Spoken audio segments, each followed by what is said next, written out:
Assalamualaikum para pendengar sekalian. Gimana nih keadaannya akhir-akhir ini? Semoga sehat dan dalam kondisi yang baik ya. Sebelumnya saya ingin mengucapkan terima kasih kepada para pendengar karena sudah berkenan hadir di podcast saya ini.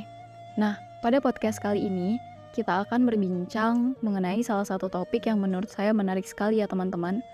Seperti yang sama-sama kita tahu bahwa ketika kita berbicara tentang keberadaan Islam di Indonesia, pasti udah nggak asing sama beberapa teori tentang bagaimana Islam itu masuk ke Indonesia dan siapa yang menyebarkannya.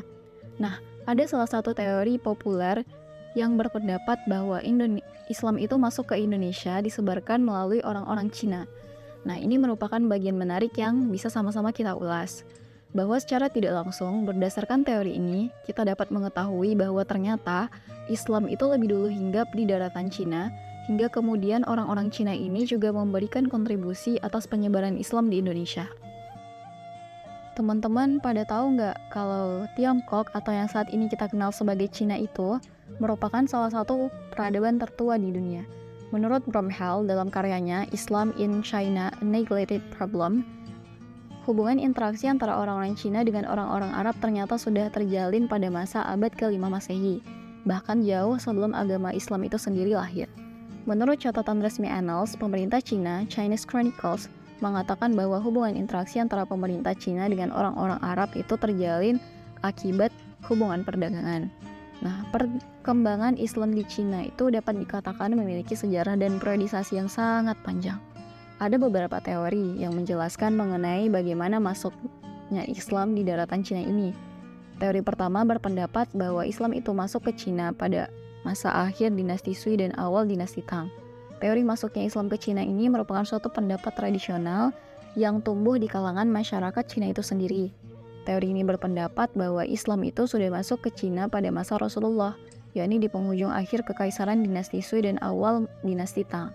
Diperkirakan sekitar tahun 617 Masehi.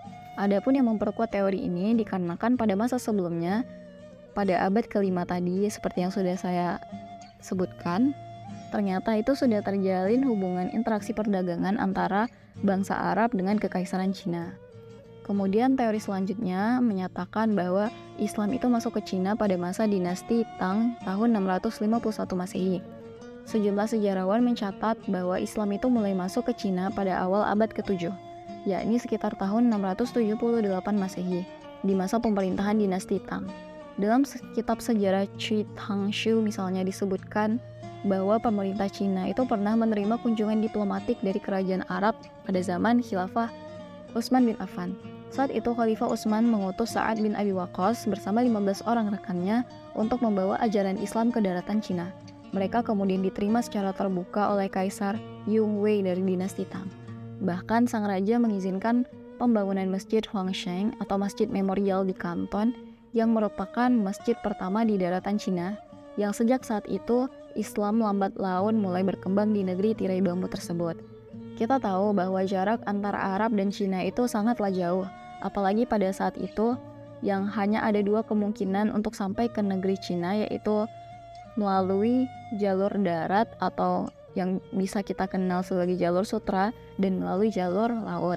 Dari kedua jalur tersebut, jalur darat ternyata lebih disukai oleh para sahabat dalam penyampaian misi untuk dakwah. Nah, untuk itu kita dapat lihat bahwa perkembangan Islam di Cina bagian barat itu lebih cepat menyebar dibandingkan dengan wilayah Cina di bagian timur. Hipotesa ini juga diperkuat dengan adanya dugaan makam yang diyakini merupakan makam milik sahabat Nabi di bagian barat Cina.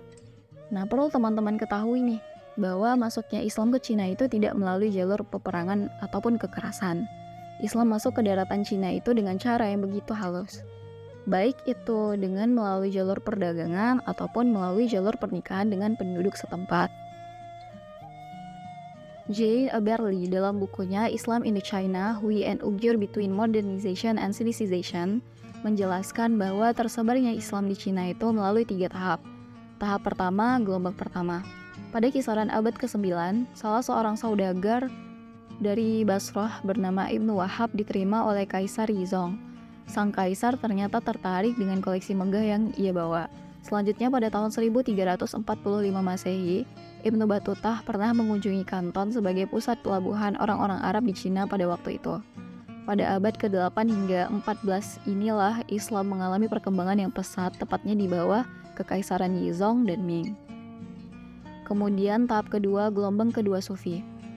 Gelombang kedua masuknya Islam di Cina yaitu melalui ajaran Sufisme yang berlangsung dari abad ke-17 hingga abad ke-18 Masehi. Pada tahun 1820 hingga 1876 Masehi, terjadi sebuah pemberontakan di sebelah utara dan barat daya Cina. Raja Sulaiman, Du Wenshu nama panggilan Cinanya, meninggal pada momen tersebut.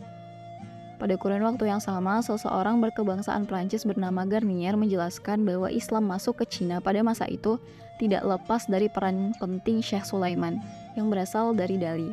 Sementara itu, di Indonesia juga terdapat seorang tokoh spiritual yang cukup berpengaruh dengan faham Sufismenya, yaitu Master Ma Hualong, yang lahir dari 1820 hingga 1871 Masehi. Tahap ketiga, gelombang ketiga, dari abad ke-19 Masehi hingga saat ini. Gelombang ketiga masuknya Islam di Cina merupakan reaksi dari ajaran Sufisme yang ditandai dengan berakhirnya abad ke-19.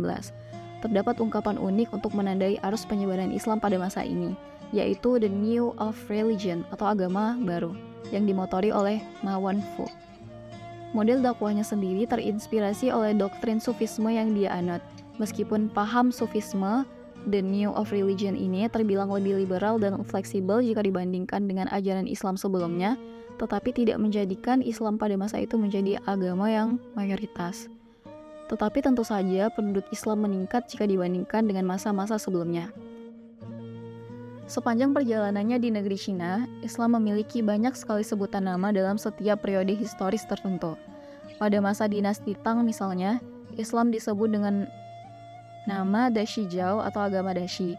Nah, Dashi itu sendiri merupakan sebuah sebutan bagi orang-orang dari negara Arab. Kemudian pada masa dinasti Ming, Islam disebut dengan nama Tianfang Jiao atau Hui Hui Jiao.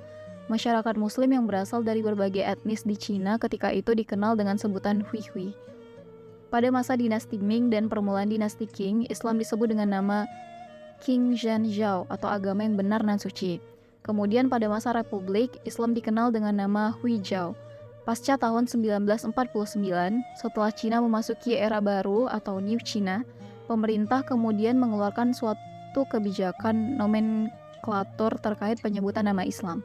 Peraturan itu menyebutkan bahwa Islam merupakan nama bagi sebuah agama resmi secara internasional.